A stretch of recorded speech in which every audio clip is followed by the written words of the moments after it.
बांग्लादेश को लेकर जो भी प्रेडिक्शंस और एनालिसिस किए जा रहे थे वो सभी सच साबित होते दिखाई दे रहे हैं। भारत और उसके एक्सपर्ट्स जिस चीज को पहले से संकेत दे रहे थे वही चीजें आज ग्राउंड पर होती हुई दिखाई दे रही हैं। लेकिन बांग्लादेश सरकार और उसके पपेट्स इस सच को एक्सेप्ट करने की बजाय इसे मिस इन्फॉर्मेशन कहकर दबाने की कोशिश कर रहे हैं। बांग्लादेश के एक एयरफोर्स बेस पर बहुत जबरदस्त अटैक हुआ है और इस पर बांग्लादेश सरकार का रिएक्शन आया कि कुछ नहीं हुआ।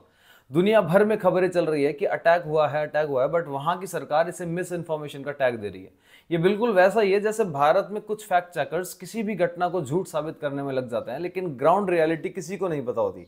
जो जैसा चल रहा होता है वैसा का वैसा ही होता रहता है। बांग्लादेश के हालात तेजी से बिगड़ते जा रहे हैं और सब कुछ इसी तरीके से चलता रहा तो आपको जल्द ही एक नया देश बनता हुआ दिखाई दे सकता है। बांग्लादेश के म्यांमार वाले बॉर्डर पर अब पूरी तरीके से सिचुएशन वॉलेटाइल हो चुकी है, क्योंकि कॉक्स बाजार वाले इलाके में एक साथ कई सारी चीजों की डेवलपमेंट हो रही है। जिन लोगों को नहीं पता, कॉक्स बाजार एक डिस्ट्रिक्ट है बांग्लादेश में म्यांमार बॉर्डर पर, जिससे वर्ल्ड की लॉन्गेस्ट अनइंटरप्टेड बीच के नाम से भी जाना जाता है। यानी कि यहाँ का बीच कंटिन्यू 120 किलोमीटर लंबा है बिना किसी गैप के, जो कि वर्ल्ड का लॉन्गेस्ट भी है।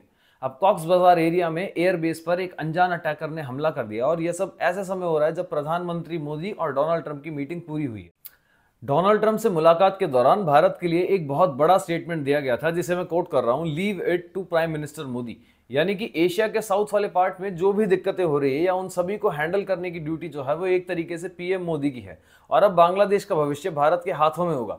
और ऐसे मैटर्स में इंडिया और पीएम मोदी से होप लगाई गई है कि ये सब कुछ हैंडल कर लिया जाएगा।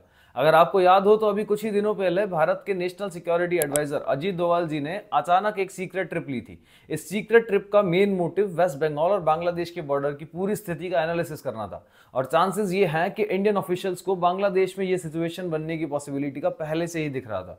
चांसेस ये भी हैं कि शायद एनालिस्ट ने ये पहले ही एनालाइज कर लिया था कि आने वाले समय में बांग्लादेश की सिचुएशन और वर्स हो सकती है और ज्यादा बिगड़ सकती है। इससे पहले लास्ट मंथ जनवरी में पाकिस्तान की इंटर सर्विसेज इंटेलिजेंस आईएसआई ने रंगपुर डिवीजन में अपनी प्रेजेंस बढ़ाने की कोशिश की थी, जब बांग्लादेश के आर्मी प्रिंसिपल स्टाफ ने उन्हें चिकन नेक रीजन के पास रंगपुर में कहीं मीटिंग पर बुलाया था ताकि भारत पर दबाव बना सके। लेकिन पूरे बांग्लादेश में सबसे ज्यादा हलचल कॉक्स बाजार डिस्ट्रिक्ट में हो रही है।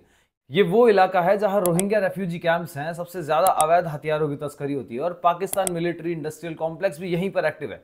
ये एरिया ऑलरेडी बहुत ज्यादा फ्रेजाइल है और अब हालात ऐसे हैं कि बांग्लादेश खुद अपने रेफ्यूजी कैंप से हिट हो रहा है।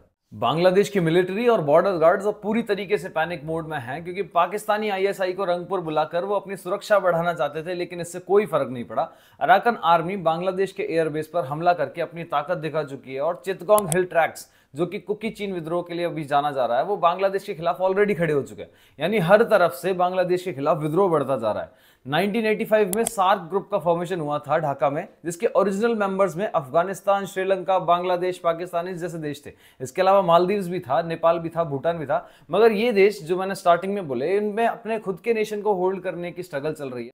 इससे साफ पता चलता है कि सार्क जैसी चीजों का चैप्टर बिल्कुल खत्म हो चुका है और सार्क जैसी चीजें अब एक किताबों का टॉपिक बन के रह चुकी है। अब देखने वाली बात यह है कि भारत इस कंडीशन से कैसे अपने आप को इन्फ्लुएंस करता है, और समझने वाली बात यह है कि पॉलिटिकल सिचुएशन से कोई भी देश किस तरीके से हैंड टू हैंड चेंज हो जाता है, इसमें कोई समय नहीं लगता। अगर बांग्लादेश अपनी नीतियों को नहीं बदलता है तो जल्द ही अपने को एक लिटिल बांग्लादेश बनते हुए देखने को मिल सकता है।